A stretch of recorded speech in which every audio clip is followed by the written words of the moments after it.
Alana Sibben. It is Tuesday, October 20th.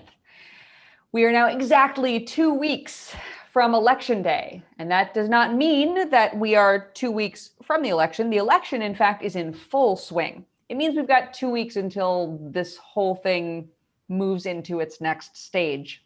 But as of right now, more than 30 million ballots have already been cast in the 2020 election. In some states like Texas and New Jersey, the ballot total is actually approaching 50% of the 2016 total vote. And this is, mind you, just like, honestly, a few short days, a little over a week into early voting. We are already at 50% of the 2016 vote in some states. And so, as you know, if you've joined us before, this is sort of a show about the election, but it is also a show where we delve into the nitty-gritty of how democracy could be subverted and how Donald Trump is actively right now planning to try and win by any means necessary, even if that means the destruction of our democracy, extremely illegitimate tactics, and cheating his way to 4 more years of minority rule. Yeah, Emily, we've talked a lot on this show with activists and organizers and academics who have told us what we can do moving forward to prevent this from happening. But we know that an important thing that we have to do is also look backward.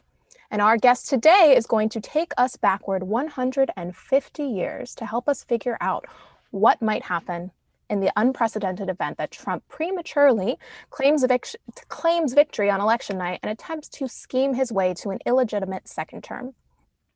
So I'm proud to welcome Ben Sheahan. He is an author of, wait for it, OMG, WTF, Does the Constitution Actually Say? A non-boring guide to how our democracy is supposed to work. He's a producer and a constitutional expert who's written a forthcoming column about the contested presidential election of 1876, which he, like many historians, say could provide the best parallel for the coming election meltdown. Ben, so happy to have you here with us today. And nice title. Thank you so much for having me. Great title. So we talked a little bit about the 1876 election on this show. But I think Americans tend to have a pretty short-term memory and attention span because it's been nearly a century and a half since we've seen a contested election like this. People might not really think that there is a reason to worry about it this time around. And instead, folks are listening to modern-day sources like Trump and his chief propagandist, Steve Bannon, literally telling us that they are going to contest this election. But you've done so much research on the history of this nation, and particularly on the 1876 election. So I'd love to hear from you, what sort of warnings do you think the 1876 or maybe other moments in US history tell us about the need to be prepared for an election meltdown in November? Sure. So, I think I don't fault us a lot for not knowing this because we didn't really focus on this a lot in our schools. And when it comes to civic education and even history classes, we teach so little of it. And in fact, today only 8 states require a year of civics or government at some point between kindergarten through 12th grade. And even if we do get history, it's for maybe like half a year or something in our schools. So we don't spend as much time teaching about the Reconstruction era in our schools as much as we do about the Civil War. And I think it's really important for people to remember what happened specifically. So I'll sort of give like a little bit of 1876 is one of the 5 times in American history where the winner of the popular vote did not win the Electoral College. And in fact, the person who won the Electoral College won by literally 1 electoral vote. And what happened is that a guy named Samuel Tilden, who was a rich sort of business heir from New York, won the popular vote by 3%. Stop me if you start to see some parallels here. Won the popular vote, but yeah, you got it. 3%. And the electoral votes from about 4 states hadn't come in, and they were a total of 20 electoral votes. So it was when they did come in, it gave his opponent, Rutherford B. Hayes, a 185 to 184 victory. And what had happened with those votes is that these states, Louisiana, Florida, South Carolina, in Oregon too, but the three states from the South sent competing slates of electors. So the governor, sent in one, the legislature sent in another. And when the federal government recognized sort of at the first moment these returns, people went berserk. Tilden's supporters went nuts. They shot at Rutherford B. Hayes when he was having dinner at his home in Ohio. There were threats of another civil war. There were even competing inaugurations being planned. And so what happened is Congress appointed a commission to look into the matter and solve this crisis. And the commission met over the course of several weeks, and the ultimate compromise was that in exchange for Rutherford B. Hayes becoming president, winning by one electoral vote, if he promised to remove the last of the federal troops from the South, then Tilden and his supporters would accept the results of the election. So in exchange for there not being another civil war, removing all the federal protections. By the way, those troops were down there enforcing early federal civil rights laws. They were enforcing the 13th, 14th, and 15th Amendments. And removing federal protections from the South meant that these southern states that had been taken over by white supremacists were now basically ruling the South, and African Americans who had just voted for Rutherford B. Hayes risked their lives to vote for Hayes. He basically sold them out for what ended up being almost 100 years until the 1964 Civil Rights Act or 1965 Voting Rights Act. And I think the parallels between then and now is both the fraught racial tensions and climate, but also the fact that we really don't understand fundamentally, I think, in this country, how the Electoral College works and what's going to play out these next few months. And so understanding what happened in this scenario, I think, gives us a good roadmap for the next 2.5 months. Ben, you just gave us so much, and I'm going to make you go back through a lot of that, like step by step, and really, really drill deep on it, because so on a very surface level, I'm gonna pretend to be super dumb and say that, like, looking at this 1876 situation, I am supposing that the argument could be made that this was a narrow miss, right? There was a constitutional crisis. There were competing slates of electors, which is something we've talked with our viewers about before, where the legislature decides to send the electors for one candidate to the Electoral College, and the governor sends the electors for the other candidate to the Electoral College. And there's the question of which electors actually count. And I think someone could say, well, we narrowly avoided a second civil war. Like, we made adjustments to the electoral system on the basis of this. The Electoral Account Act was passed. The system worked, but I would love for you to take a minute to talk about that betrayal that you just mentioned, and that period in history that, in fact, we don't cover nearly enough in American schools. I remember watching the movie 1776 in my American history class and then skipping on to, like, the Depression or something. This was an immense cost and an immense consequence for Black voters in the South, who, as you say, had risked their lives. So I'm hoping that you could kind of walk us through the context. What was happening during the Reconstruction years leading up to the 1876 election, and how did that shape the contours and the cost of that eventual compromise? Absolutely. So the Civil War ending, officially in 1865, at the end of that year, the 13th Amendment was ratified. Ending slavery, abolishing slavery except as punishment for a crime. 3 years later, the 14th Amendment was ratified, and there are a number of sections, and the latter sections have to do with the Civil War and sort of bringing the country back together again. But the first two sections specifically have to do with African Americans. And the first is establishing birthright citizenship so that African Americans and former slaves were citizens of the country, basically ending the 3/5 compromise from the very first article of the Constitution. And the second section talks about voter suppression. And we think of the 15th as protecting voting rights for African Americans, but the 14th actually kind of did it first, but it just offered a sort of a slap on the wrist punishment for states if they disenfranchised African Americans. And what it said is that if you are a man, the first time it specifically talked about voting rights in the Constitution specific to men, if you are a man who's 21 and up and you're a citizen of your state, a citizen of the country and a resident of your state, if your state doesn't let you vote, it gets punished with a smaller population basis for the House. But states still suppressed the vote anyway and wouldn't let freed African Americans vote. And so the 15th Amendment 2 years later went further and said, if you are a citizen, your right to vote cannot be denied, taken away from you based on race, color, or previous condition of servitude. So we had three constitutional amendments in 5 years.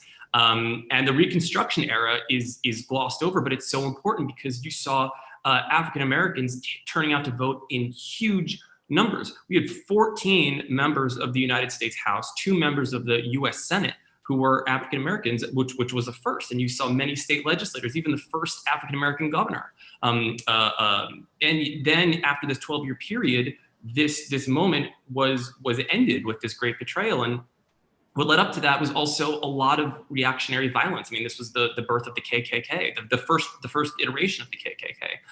A lot of former Confederate soldiers created, sort of random militias and white terror groups. And the Equal Justice Initiative has talked about this. There were 2,000 murders, racial murders of African Americans in this 12-year period. And it was a reaction to the South, quote unquote, losing. But I look at this moment, the Great Betrayal, as the real end of the Civil War, because even though the Civil War formally ended in 1865, you saw it still being fought in many ways through different means in the South. And this is sort of what actually happened. So it's a really dark moment in our history and period of our history, but it's so crucial to understand it, to understand where we are today.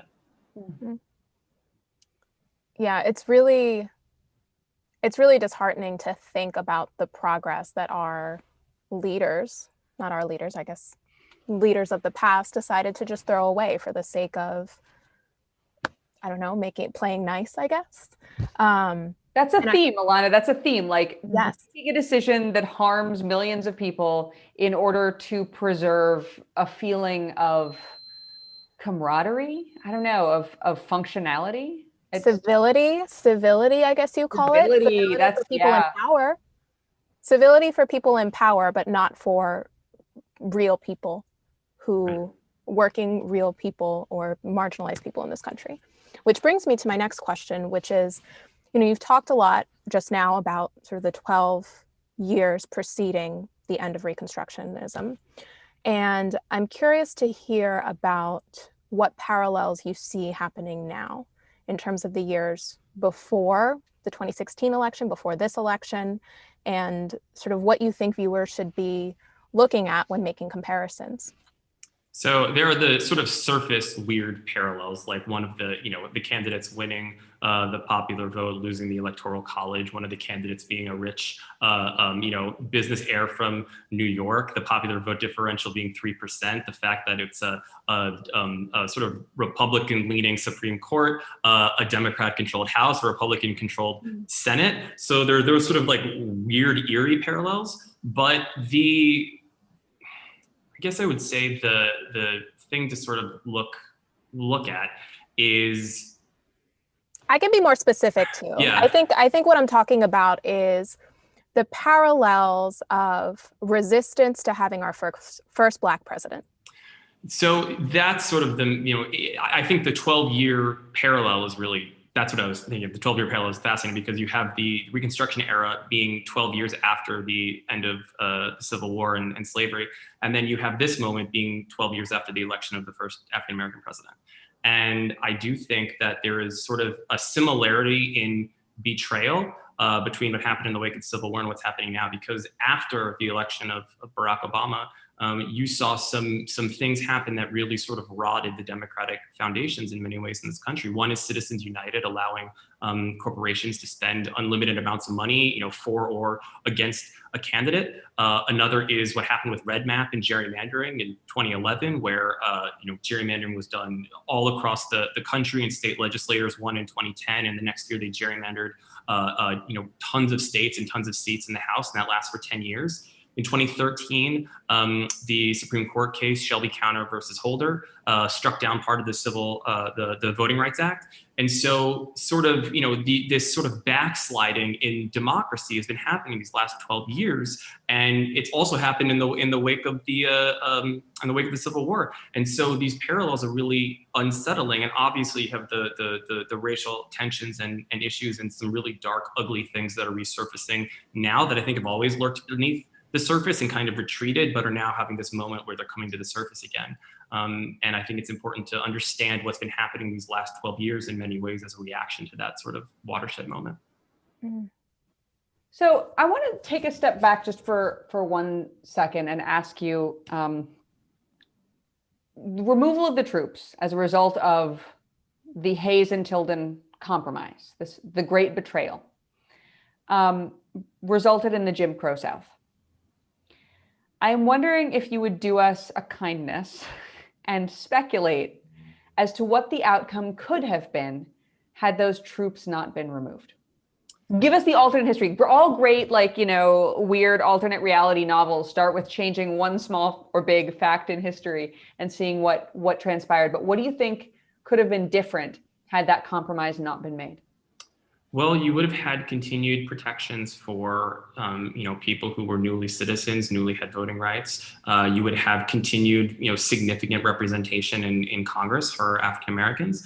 You would have not just in Congress, but in that 12-year period, over 1,500 African Americans served not just at the federal level in government, but also state and local levels. So you would have representation across all levels of government, continued participation. You would have avoided, decades of poll taxes, literacy tests, whites only primaries. But the truth is that it was a massive amount of reactionary violence. I mean, federal troops were called in literally to fight the KKK. There were laws passed around fighting the Ku Klux Klan in a 5-year period after the war, and there were so many terror groups like the Knights of the White Camilla, the Red Shirts, the White League, the White Liners. Some of these we know about, but a lot of them we don't. And we have a tendency to sort of think of this as related to a certain economic class. But the truth is that a lot of the people who were members of these groups were former Confederate soldiers, former Confederate generals, business leaders in the South, people who were doctors, lawyers, high-ranking in law enforcement. This was something that was a true white supremacist reaction. And I think you would have seen that violence continued, but you would have seen continued gains among representation at all levels of government and participation. And I think you would have avoided, at least in large part, a lot of the ensuing century of Jim Crow. And, you would have this vacuum where the federal government just pulled out and it was left to, these states to basically, do whatever they wanted at the state level. So I'm going to take you even further into hypothetical scenario land. What about this election? What sort of compromises, if we have an 1876, dueling inaugurations, worst case scenario, what sort of things are at stake, and what sort of compromises might the Democrats be asked to make in that sort of scenario? Well, it's a scary thing to think about. And there was an organization, sort of a collection of politicians and experts that did something recently over the summer called the Transition and Integrity Project. And they sort of quote unquote war gamed these scenarios. What happens if Biden wins by a landslide? What happens if it's a really close election? If it's, there isn't a clear winner, if Trump wins by a little bit, if Biden wins by a little bit. The only clear sort of drama-free version was if Biden won big on election night, which I think it seems pretty unlikely. I mean, maybe if you carry Texas, because Texas doesn't have high vote by mail, so you might actually know on election night with those votes. But it's most likely that we're not going to know for a while, and so it's really going to come down to the count in Congress and what sort of compromises that could be made. I think we're at this moment where there are a lot of very big needed reforms on the table. Things like adding Supreme Court justices to balance out the court, or the partisan sort of balance of the court. Things like a right to vote amendment, things like adding, 2 states, DC and Puerto Rico. It's possible that these things could be used as bargaining chips, if Trump were to win, and some sort of compromise struck. But I just don't see this current president either adhering to a deal or compromising really in any way. So that doesn't seem like a realistic thing for me. But I do think that if there is one sort of heartening moment, is that the voter participation numbers we've seen so far during early voting are staggering. They're incredible. They're through the roof, especially in states like Texas. I mean, Texas, even just Harris County alone in Texas, where Houston is, has been averaging over 100,000 voters every day across a week. They've already hit their 50% turnout of everyone who voted in 2016 in the first 6 days of early voting, which is insane. So the truth is I don't know what our politicians would do. I don't know what our elected leaders would do, but I think it's really important for us to realize that I don't know if it's good to leave it in their hands, and that we have the ability to vote for our members of the House, vote for our members of the Senate, vote for our state leaders, vote for our local leaders, and that the ultimate check on all of us on all of this is really us. Okay, so a big theme in this show is that Trump has like overt autocratic ambitions.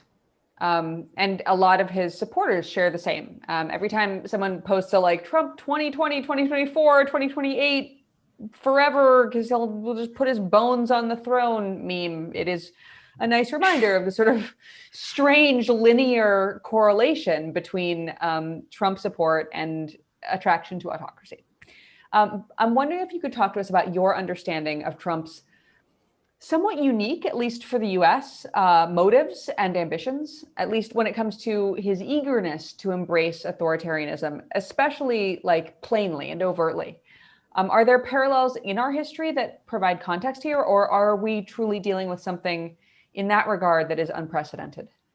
Well, I think you see, he's certainly not the first president to tout executive power. But the truth is that when you go back to the Constitution, the president isn't the most powerful part of the government, and neither is the courts. It's very clearly Congress. And we need to start thinking of it as Congress is the real driver of our government. The Constitution takes up 4 pieces of parchment. Literally, the first 2 of them are all about Congress, and then Articles 2 through 7, including all the presidency and all the courts, are shoved into the other 2. But it's Congress that is the real driver of our government. And I think he's sort of building on these moments in history where we have expanded executive power, but we've been expanding executive power to deal with huge crises like the Great Depression, like World War II, like other, huge moments. But what's unique about this is that he approaches the presidency not as expanding it to deal, with what's necessary and execute the laws passed by Congress, but to sort of, legislate on his own through executive order, or to approach the presidency as absolute authority. And that's not my words. He said this in press conferences. He says the authority is total for the president, and that's just not even remotely true. In fact, that's exactly what the people who wrote the Constitution were trying to avoid. They were living in a country before that with a absolute authoritarian king who passed down power through bloodlines. So they were like, that's not going to be the center of this government. It's going to be the elected representatives, and they're the ones who can hold the president accountable if he abuses his or her power. So I do think that we have sort of the way to protect ourselves and inoculate ourselves against this idea of the president as this sort of like, the driver of our government, is really to look to our founding documents and know that there's a reason it's written so that Congress can impeach and remove the president, and the president can't impeach and remove in Congress. So this is very unusual, the level that it's gotten to. Certainly the fact that he's becoming buddies with authoritarian leaders, murderers, truly terrifying people in the world. And I think that it really, at the end of the day, is about power and money, and the desire to do whatever he needs to do to maintain those 2 things. Ben, okay, I'm gonna. We're supposed to wrap up here, but I don't care because I have a question. I want you to answer it. So I'm gonna, if it's okay with you, I really want to ask you one more question. Sure. You had mentioned we had talked about at the top in the Tilden Hayes election, the competing slates of electors that were sent, which caused this whole crisis, right? And we've talked about that on this show, especially with regard to like Pennsylvania or other states that are kind of at risk of having competing slates of electors sent. And I know that now is a different world because we are post-Electoral Account Act. But I'm wondering if you could explain, I'm just curious, what how did the competing slates of electors come about in the Tilden Hayes election? And what does that tell us about how that could come about again now? So, you mentioned the Electoral Account Act, and the thing that sort of keeps me up at night is the fact that even though that was passed 10 years or so after, the election that it's responding to, or 11 years, it really didn't solve the problem. I mean, the law, the part of the law that governs the counting of electoral votes is almost unintelligible. If anyone wants to get nerdy, you can go online and look at Section 15, read it for yourself, see if you can make sense of it. Constitutional scholars, experts can't make sense of it. It's incredibly hard to decipher. It's written very strangely. And the way it came about is that you had, divided governments. You had a governor, who had one of one political party, a legislature of another. But in the Constitution, it does say that the way that we appoint electors is chosen by the legislature. So you could have this competing situation where that happens again today. But the one thing that the Electoral Account has provided for is that if there is a dispute over the counting of electoral votes, if a senator and a representative objects and they're arguing on January 6th, when the actual count happens, about what could happen, there is a part of the Electoral Account Act that says if this disagreement exists, ultimately the governor's certified slate will count. But there's a disagreement about what situation that applies to, whether or not that's in every case. And so you're really going to see a situation where, even though we're post-Electoral Count Act, it's not clear how this is going to be run.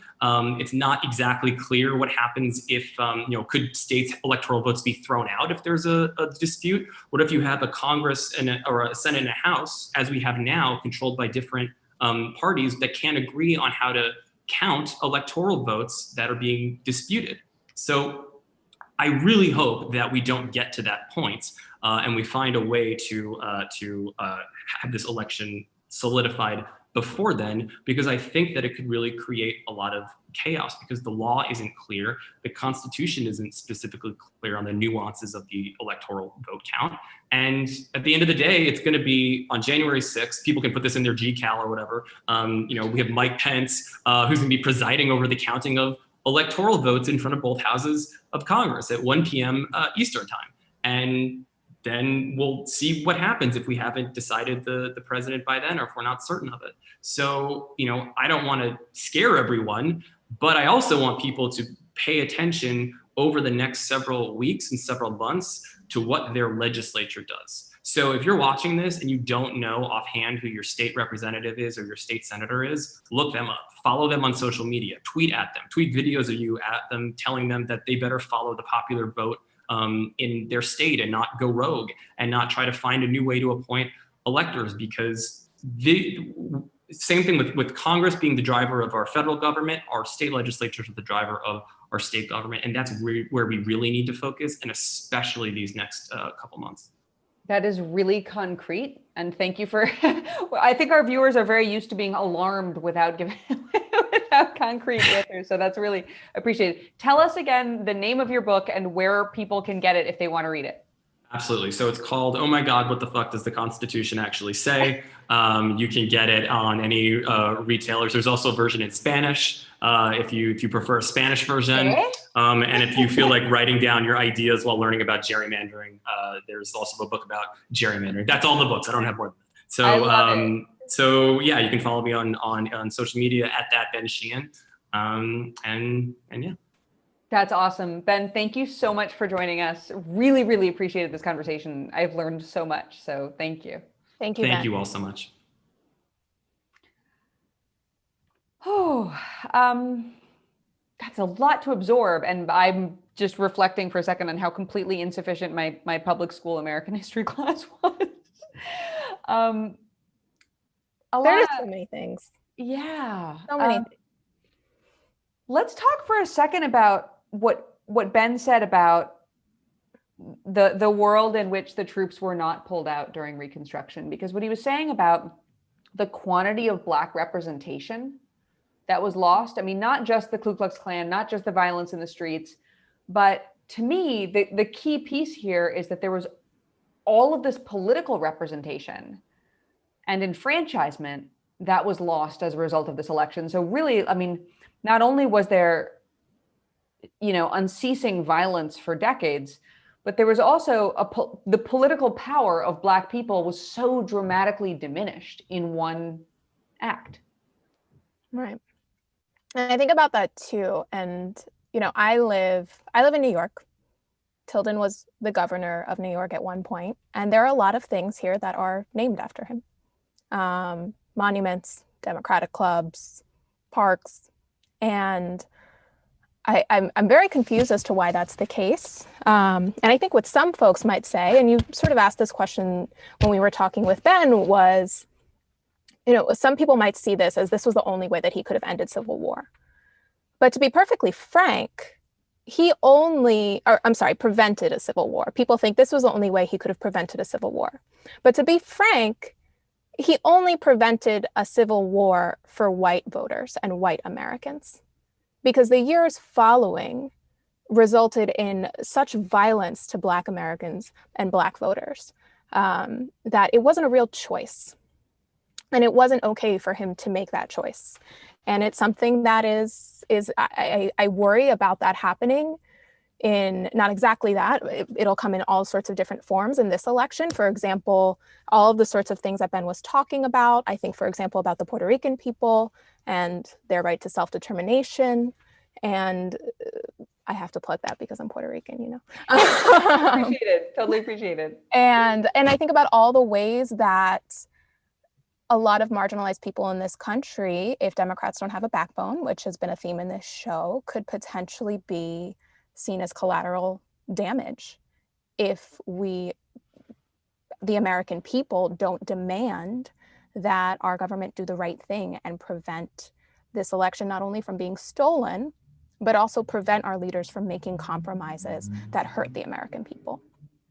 And so that's something that I think we all need to be looking out for, and something that I think Ben talked about really nicely about how we can make sure that we're holding our leaders accountable and doing that.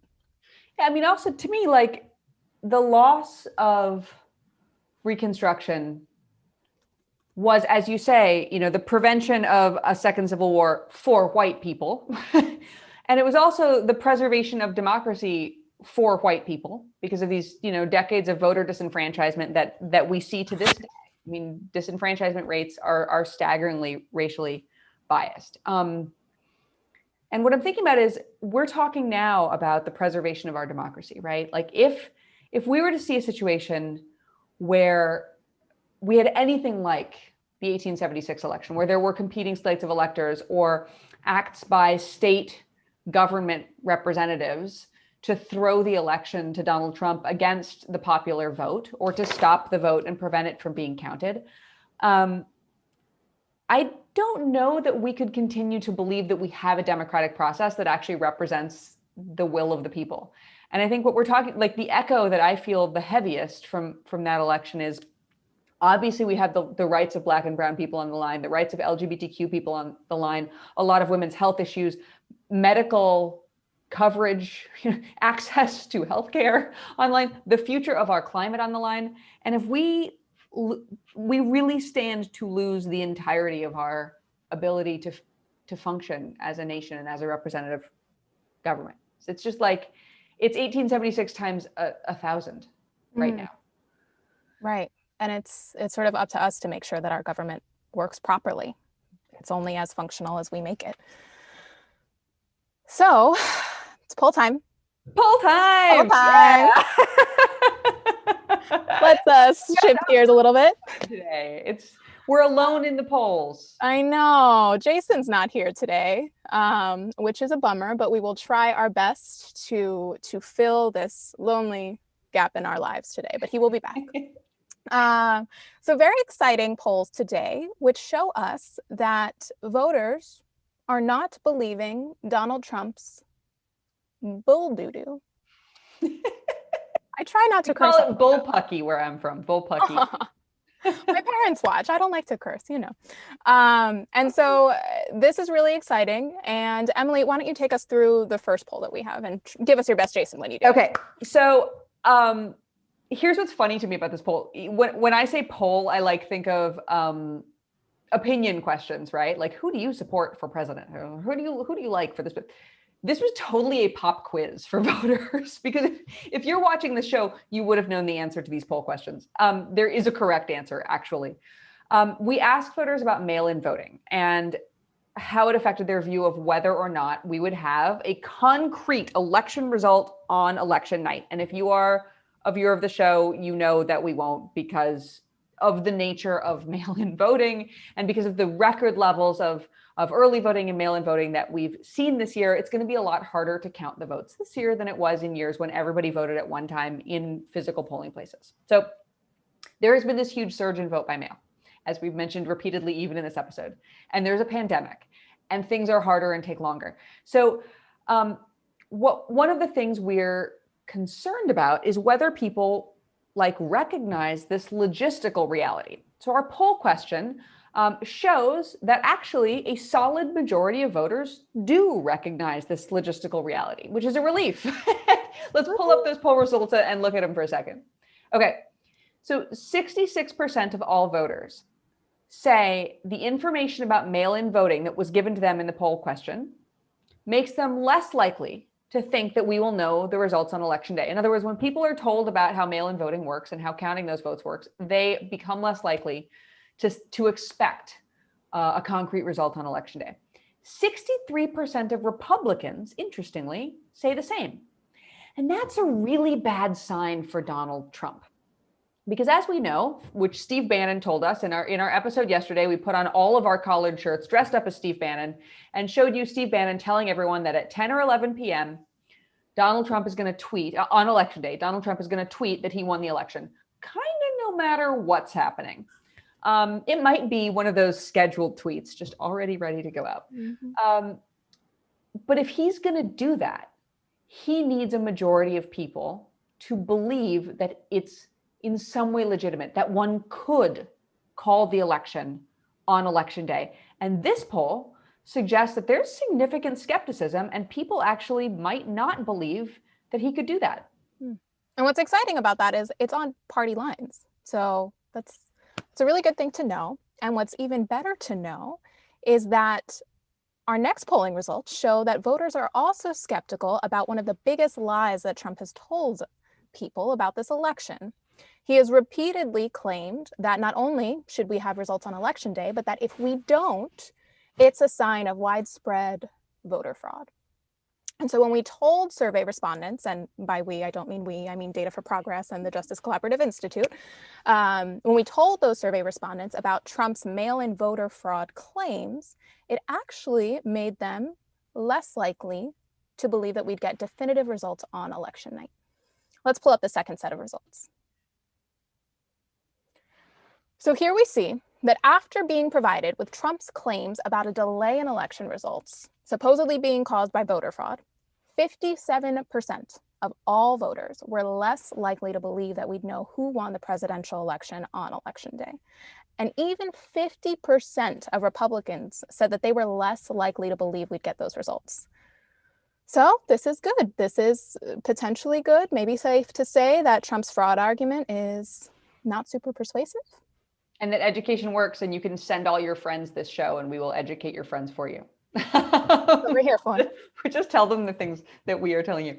Okay, so we've got one more piece of polling data that's about the so-called blue shift, which, as you recall, is the thing we're talking about in the show. Way more Democrats are voting by mail than Republicans, which means that as those mail-in ballots get counted, whatever the results are likely to shift more toward Democrats because of that fact, the fact that more of these mail-in ballots are from Democrats than from Republicans.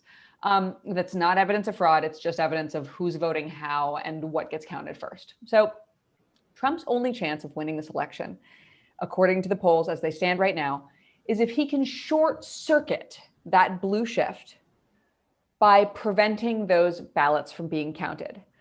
He and his surrogates have, of course, been working overtime to seed this idea in people that those votes are tainted by fraud and they shouldn't be counted, they shouldn't be trusted. I think you could remember yesterday on our show, Steve Bannon, in his many collared shirts, said this thing where he was like, they just keep counting and counting the ballots until they win. And it's like, yeah, dude, like there's more of us than there are of you, and we want to count everybody's votes. So like that's how representative government works. Anyway, they want to not count the ballots, and they want to see the idea that the ballots should not be counted. If you remember, in 2018, in the Senate and gubernatorial elections in Florida, Trump demanded a halt to counting the ballots. He kind of, he test drove this strategy. He saw Republicans leading on election night, and then he saw them slipping as there was a blue shift. And as Republicans slipped in the polls, he said that we must go with election night. I think he tweeted, must go with election night. It was probably all caps. I don't remember. I'm assuming it's him, caps. But once again, you know, we see in this poll that voters wouldn't necessarily buy the bullpucky. Let's show that final polling result. Okay, so we see that 68% of voters, including 56% of Republicans, believe that a shift should be expected between election night, the count on election night, and the counting of the mail-in ballots afterwards, the total. So just 32% of voters overall believe that this shift is a sign that vote by mail could be used to commit voter fraud. And interestingly enough, not even a majority of Republicans, 44% of Republicans, so not a majority, agreed with the fraud explanation. Now, that's still a frighteningly high number of humans, but it may not be the critical mass that Trump and his propagandists require in order to pull off this silencing of American voters. You know, to me, this poll, this third question was the most telling, because when I saw the first two, I thought, okay, well, maybe Republicans think that they can't expect to know after Election Day because Democrats would have succeeded in their evil, evil fraud. But this third one shows that a majority of Republicans know that mail-in voting isn't fraud. They know. And so the real question is, how many care? How many care enough to say, you cannot discount these votes that may have not been for the party that I prefer, but you cannot discount them because discounting them is discounting our democracy. And that's the real question. And that's going to be the test of this country, I think, in this election. Absolutely. Yeah, I remember yesterday we saw in our polls that even Republicans expect Donald Trump to try to cheat. And we pointed out that that doesn't mean that his supporters are not okay with that.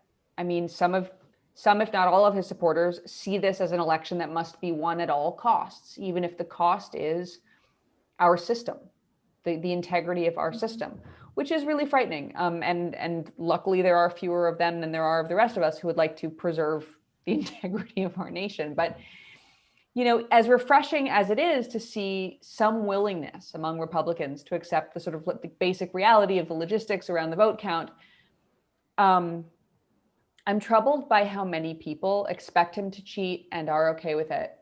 And also how many people are ready to believe propaganda that undermines the legitimate systems that have been set up in order to allow people to vote in an unprecedented, dangerous year. I mean, people of all political stripes are probably becoming more and more ready to accept that we are going to have to wait a few days. We're going to have to wait maybe a week, maybe, you know, to really know what this election is shaping up to be. And that does make it harder for Trump to claim victory on election night. But I'm still troubled by how many people would be okay with an attempted robbery of democracy. Right. It kind of goes back to what we were talking about yesterday, where there are folks who think that this is good versus evil and that the election must be won at all costs. And that's not democracy.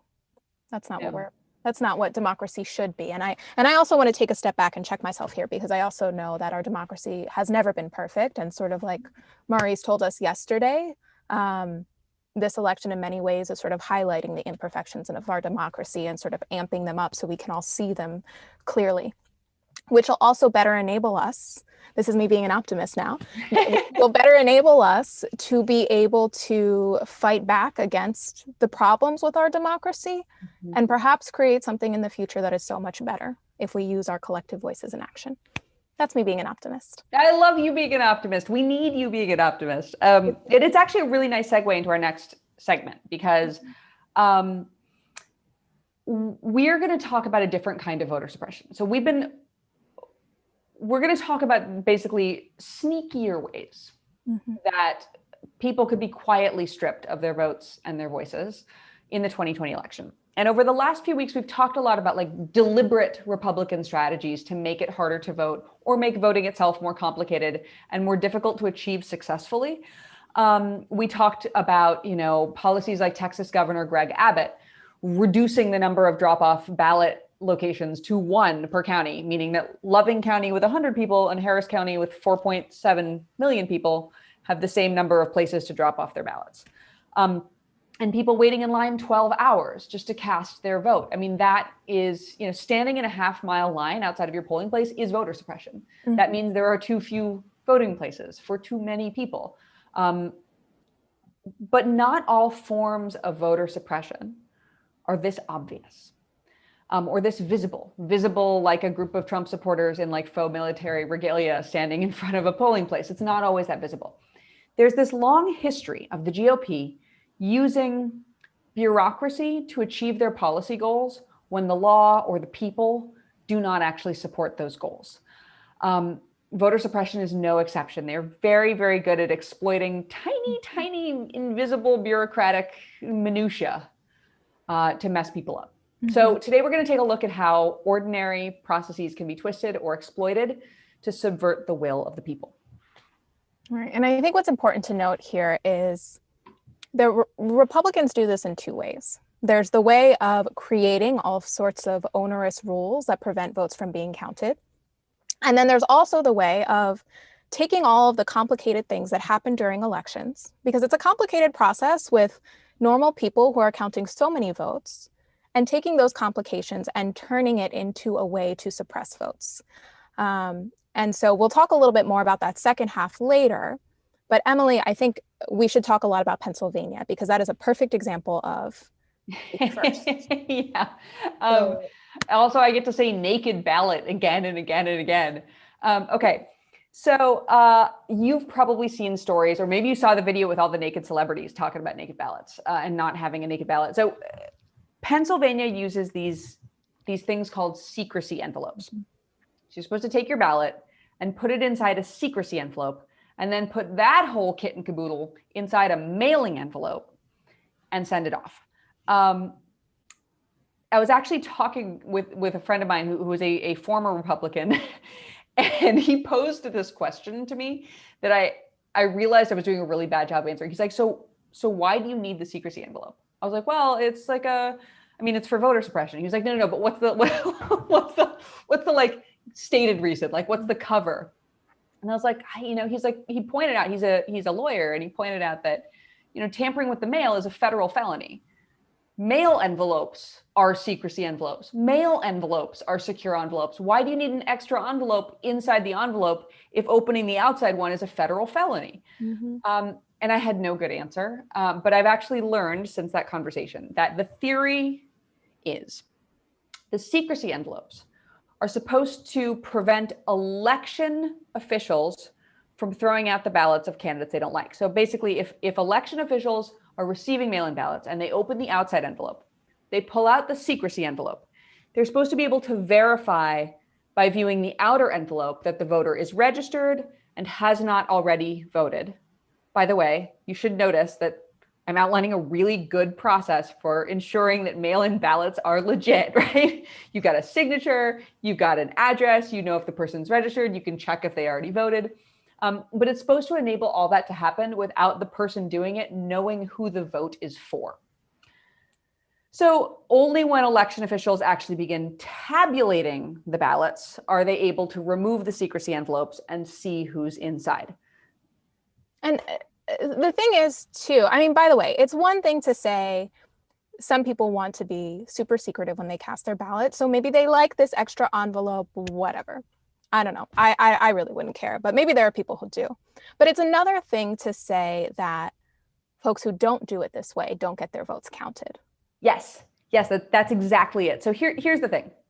Ostensibly, it's for the voters' protection, right?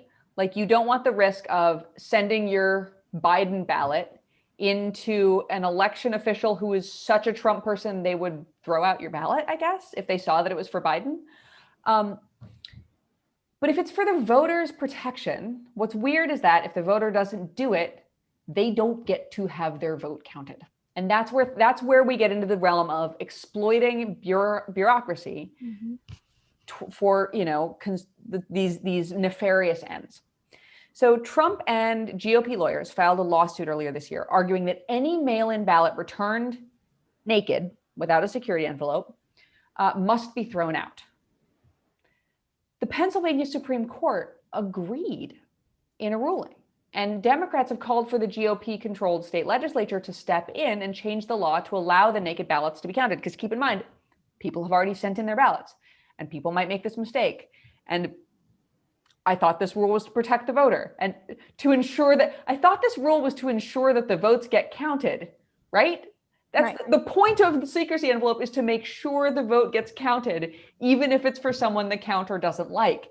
So having the absence of the envelope be an excuse to throw out the vote makes no logical sense. But remember, this was a Trump lawsuit in order to weed out as many mail-in ballots as possible. The more mail-in ballots Trump can throw out, the better from his perspective. As you remember him, he says in the credits to this show, he says, if you get rid of the ballots, there won't be a transition. Get rid of the ballots is his core political strategy. Emily, and I think about the impact that this will have specifically on Pennsylvania. Now, this is a state where Donald Trump in 2016 won by 44,000 votes. 44,000 votes. And election officials in Pennsylvania are saying that this could result in 100,000 votes being tossed aside. And so that can make a real difference in this election. And it just makes me think about how there's no consideration for making sure that people's votes are counted. It's really all about just manipulating the system to do exactly what Republicans want to do in this system, which is to just make sure as many votes are counted for Trump as possible, even if that's not what the people want.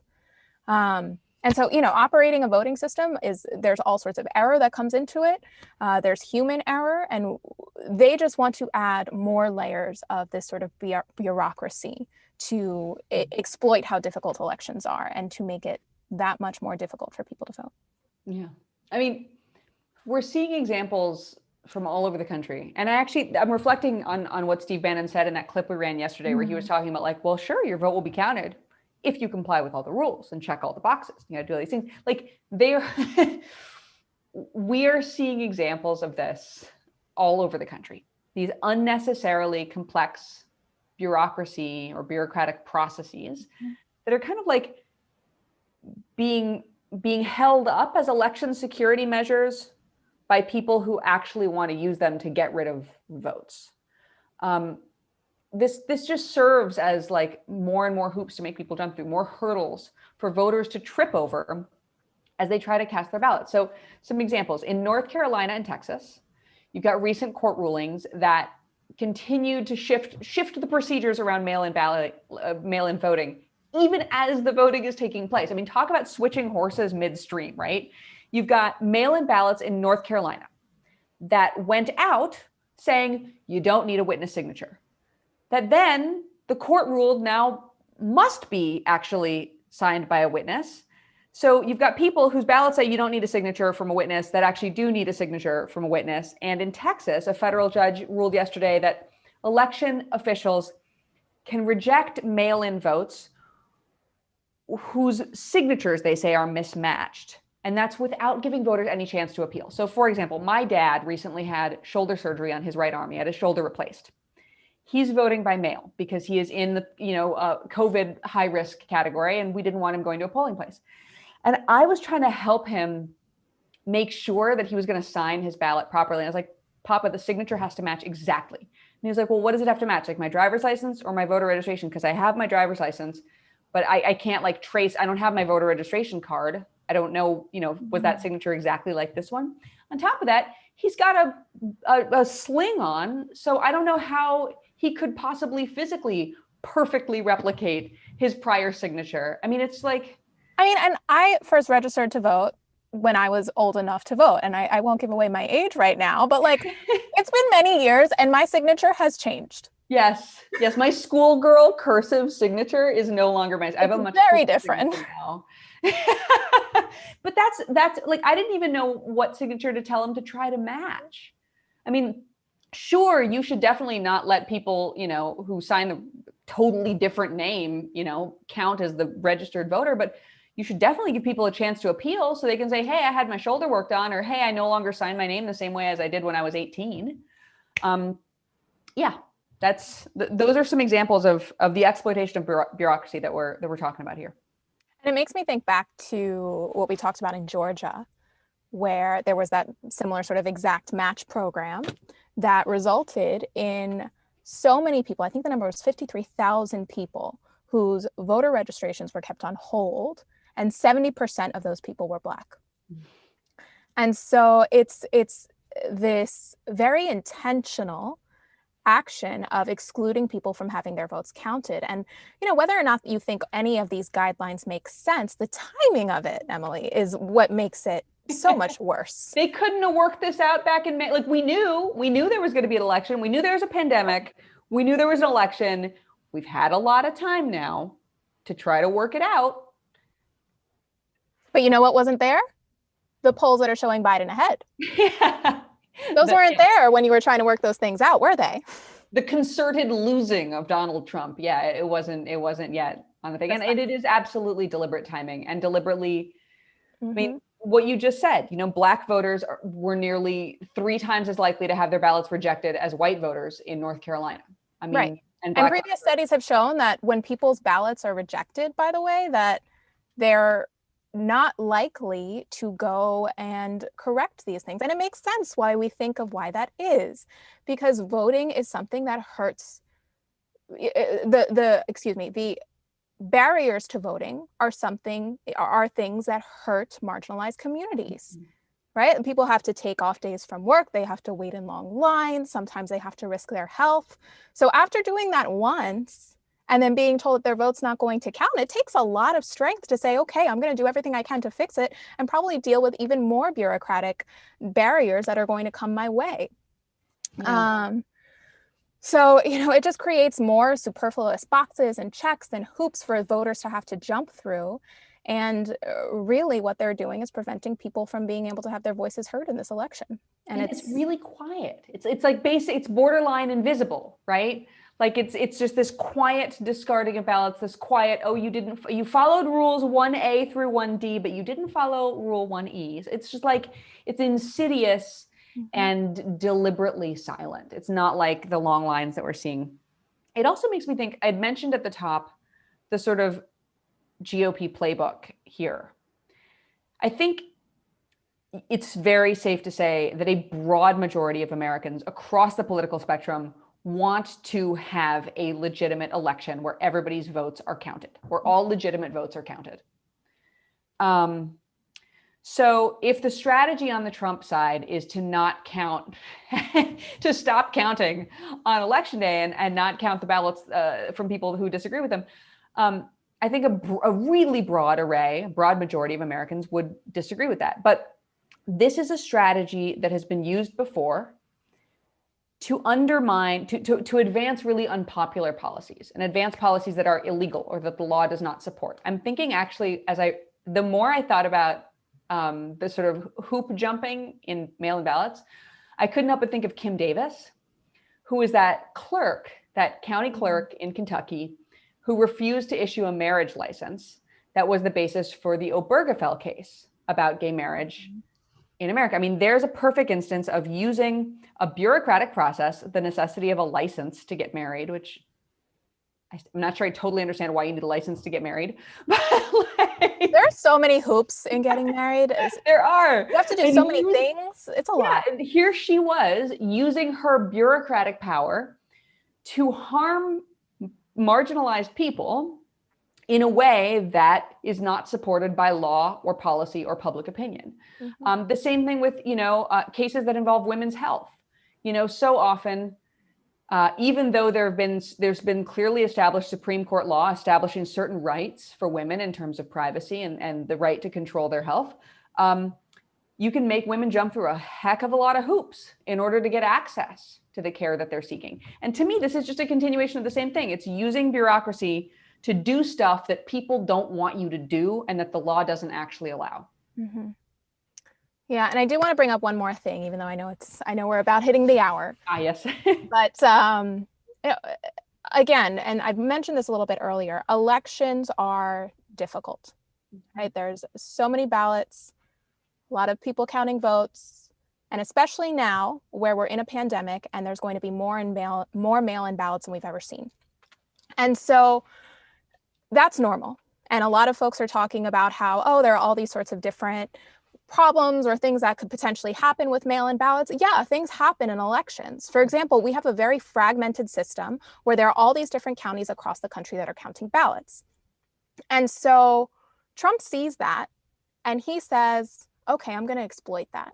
And I'm going to make it so that people think that that's a reason why this election is going to be full of fraud. So I'll give you an example. In New York, there was a congressional election. And in that congressional election, there were more mail-in ballots than we've seen in recent years. And many of those ballots did not have a postmark on them. So they didn't have a date on the envelope, not the fault of the voter. And the insurgent in that race said these have to be counted. They were originally discounted, and the insurgent said, no, this is over 1,000 votes, you have to count them. And they took it to court, and it took a long time for that election to get settled. This isn't fraud. It's not fraud that it takes a long time to get settled, but Trump was all over the news saying, oh, they don't even know what's going on in that race. I don't know how it's taking so long for them to get the results. I don't know how you have a real result in that election. They should just start over. No, Donald Trump. What they're doing is trying to settle the dispute in a productive way and make sure that every vote counts. And that is what needs to be our North Star in this election, making sure that every vote counts. There are going to be complications. This is going to be a different election. There are going to be a lot of mail-in ballots. There will be disputes, but what matters is that every vote counts. That's a perfect note to close our show, Alana. Every vote counts, and we must let them be counted. So we're going to be back tomorrow. We've got Jay Willis joining us again tomorrow, who's written an article entitled "Election Night Coverage is Broken. In 2020, it could be dangerous." I'm so excited to talk about this issue of how the media is going to cover the election on election night. I hope you will join us here again tomorrow, 4:00 Eastern, for another episode of The Count. I'm Emily Galvan-Almanza. This is Alana Sivan, and we will see you